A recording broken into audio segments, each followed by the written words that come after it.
Hi everyone, my name is Nicola Komninos and this is day 2 of a week in China.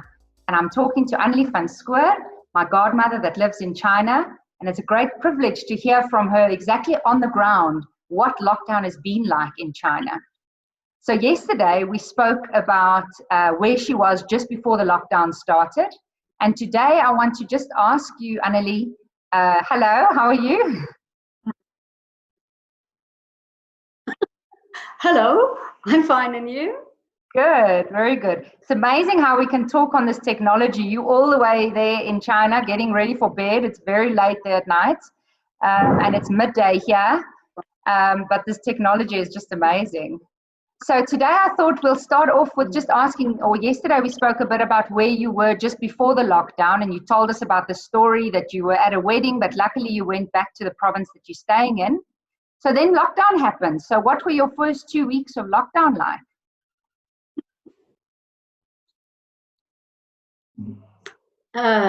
Yes, let's just go back. Province, Zhejiang province on the east coast of China declared emergency, level 1 emergency on the 25th. And that's why I had to cancel my ticket to South Africa. Things happened very fast after that.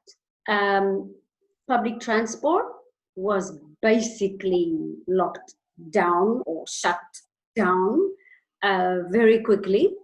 All the government people were placed on duty. They were told that they will be on duty until whenever.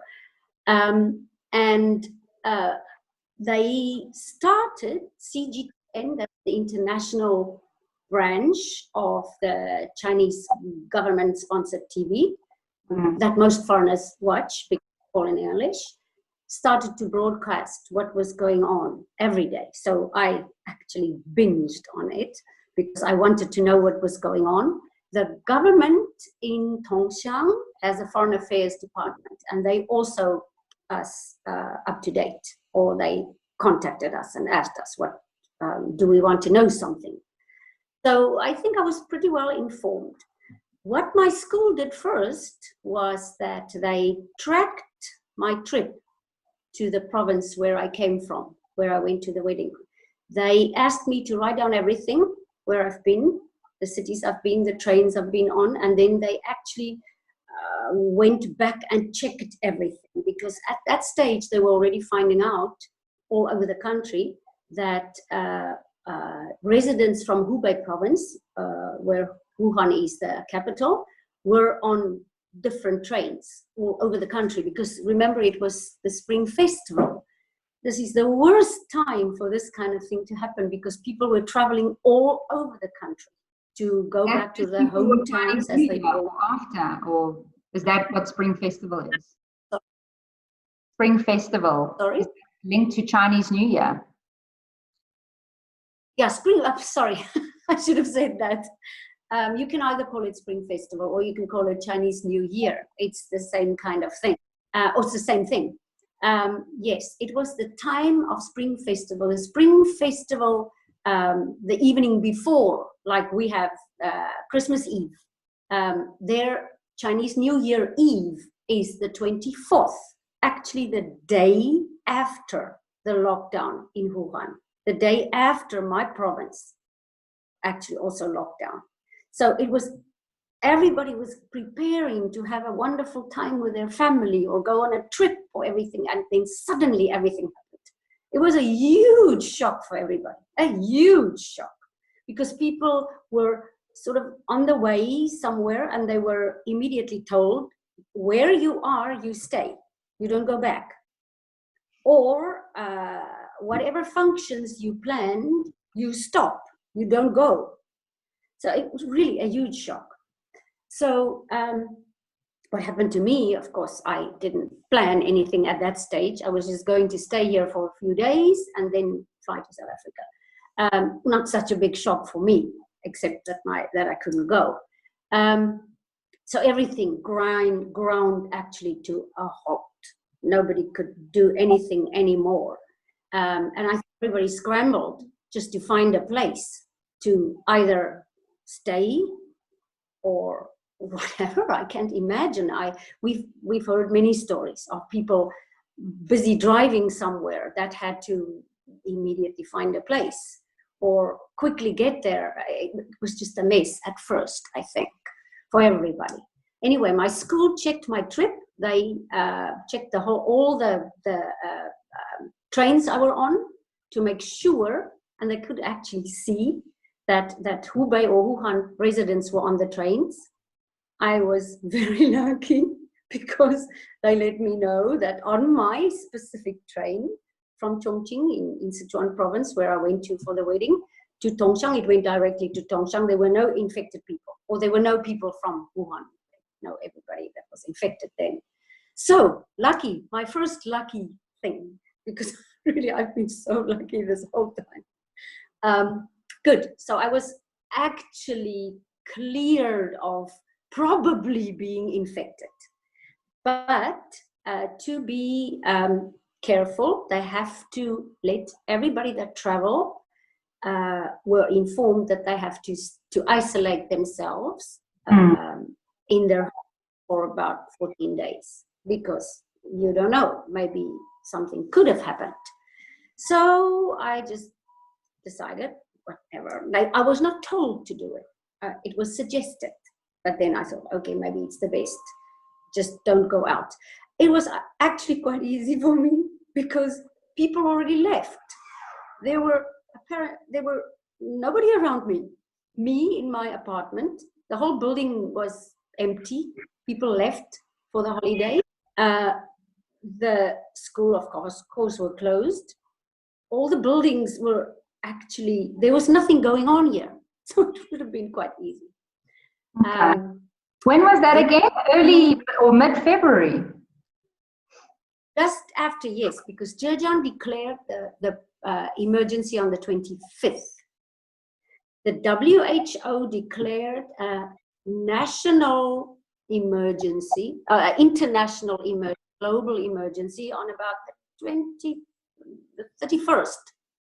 31st, they said it could be a global problem. But at that stage, from the 25th onwards, after Wuhan was closed, Hubei was closed and Wuhan, the whole of China was actually starting to lock down, because it was, all the provinces were told that this is a national emergency.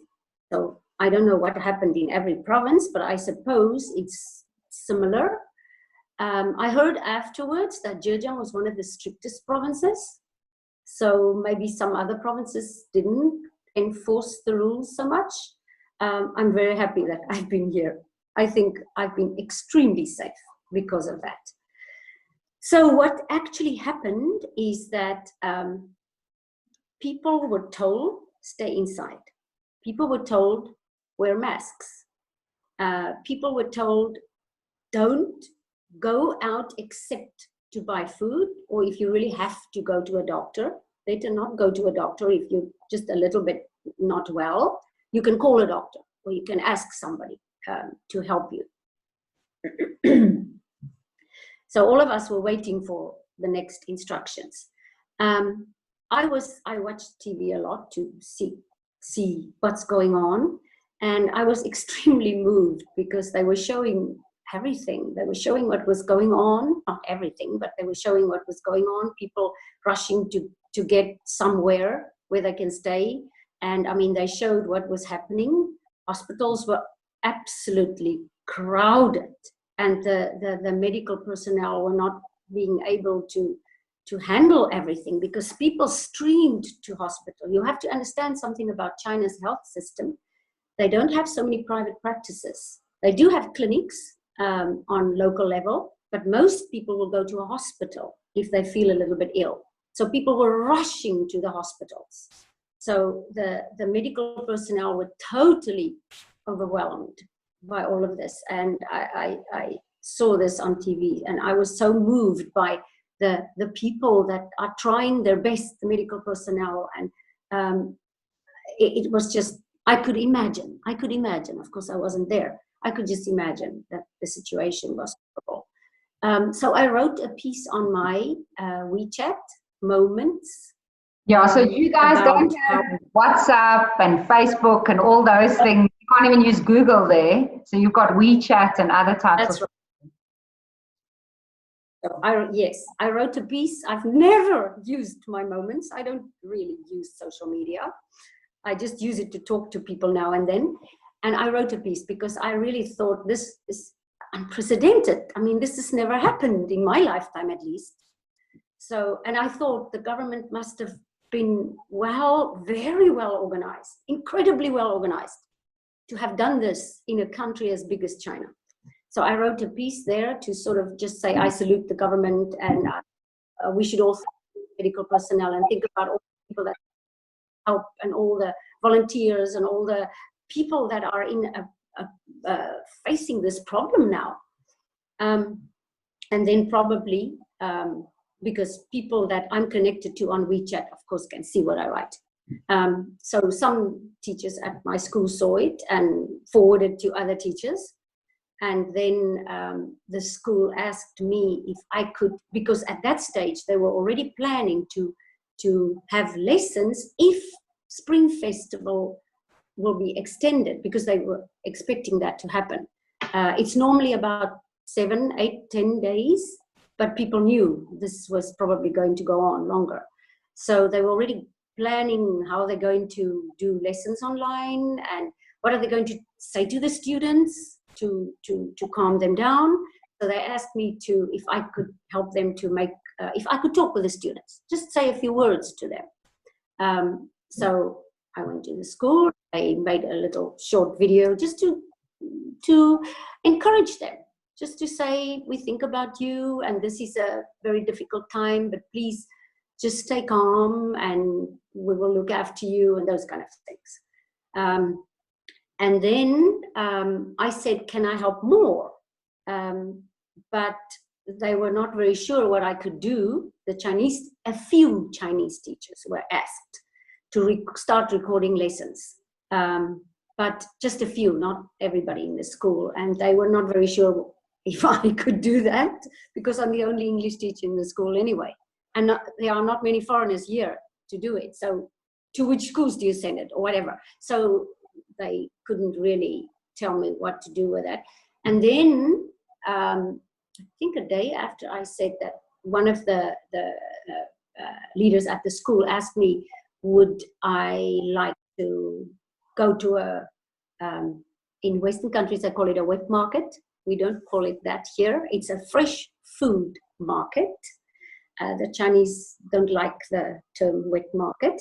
So it's a fresh food market. You can buy vegetables, fruit, all kinds of fresh meat, those kind of things there.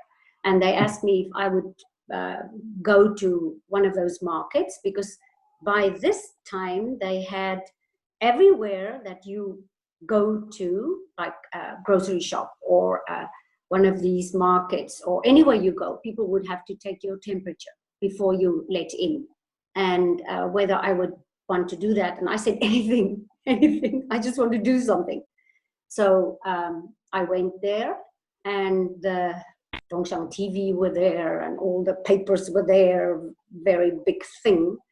And then we just stood and take people's temperature for a few hours.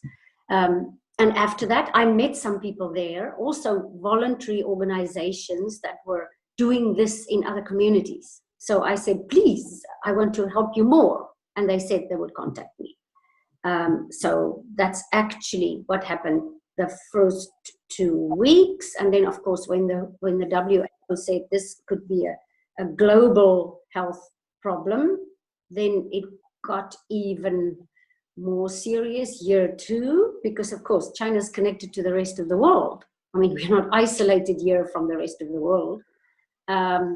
So things were getting really serious by that time. What I did was then voluntary work. I stayed inside as much as possible, no public transport. So, and the shops were quite far from me, so I had to walk to buy groceries, not far, and I was very happy to be able to walk, because at least it takes me out of my apartment. There was nobody with me. I got a little bit claustrophobic sometimes because it's just, who do I talk to? I started talking to my plants, actually. You know, I'm a little bit crazy about plants, so I did that. And I think they were happy about that. Oh my word. So Anneli, weren't you scared to go to a fresh food market? I have to admit though, all over the Western news, it's called a wet market. It's not called a fresh food or fresh produce market. Weren't you scared to go there because that's where they said the virus was originated, or where they suspected? I think there is a lot of disinformation and rumors, and I don't know what even to call that, about these markets in China. You've been in China and in the East, probably. Yeah. Of course, in China, the fresh food markets are much bigger than the ones, because they have markets like this in Europe too. So Yeah. they're much bigger in Africa too, right? So they're much bigger. And in a city like Tongxiang, I can just give my own example. Tongxiang is a city of about 800,000 people, 800 to 1 million people. There would be a fresh food market. I'm not very sure, but probably Tongxiang has a lot of them. It serves the communities around them, and especially for the older people. There are many people already on pension in China, and they're living in really big communities.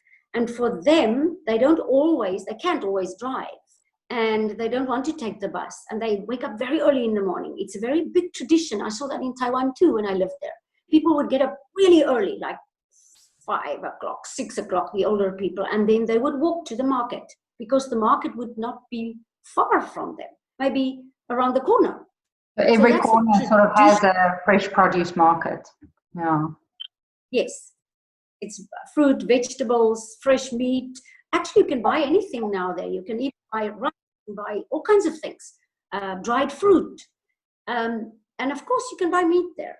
And Chinese traditionally want fresh meat. It means that sometimes animals have to be slaughtered there because they want it fresh. Yeah. Most of the markets that I would only have chicken, fish. Most chicken and fish. Beef, of course, they wouldn't slaughter a cow there or something. The beef, if they do buy beef there, but people don't normally buy beef there, would be like already slaughtered pieces. Not slaughtering wouldn't be done there. I have never seen in Tongxiang, and I haven't been to many of the markets, so I can't say all of them are the same. I've never seen any wild animals. But, of course, in some markets, some places in China, of course, we know that there were something like this. I've never seen it, so I think maybe Tongxiang doesn't have that. It would be chicken and fish. So the people would go and buy their groceries for the morning, for the day there, because Chinese people also like to buy every day, especially the older people. I think the young people now may be a little bit different, yeah. but buy their vegetables, buy their fruit every day. So that is what a fresh food market is. Okay, wow, that was so interesting, Anneli. Thank you so much. Certainly, so fresh food market just seems to be the shop on the corner, so nothing strange, and so you weren't really scared to go there. Very interesting to hear the volunteer work that you've done, and I look forward to talking to you again tomorrow. Thank you. Bye. Bye-bye.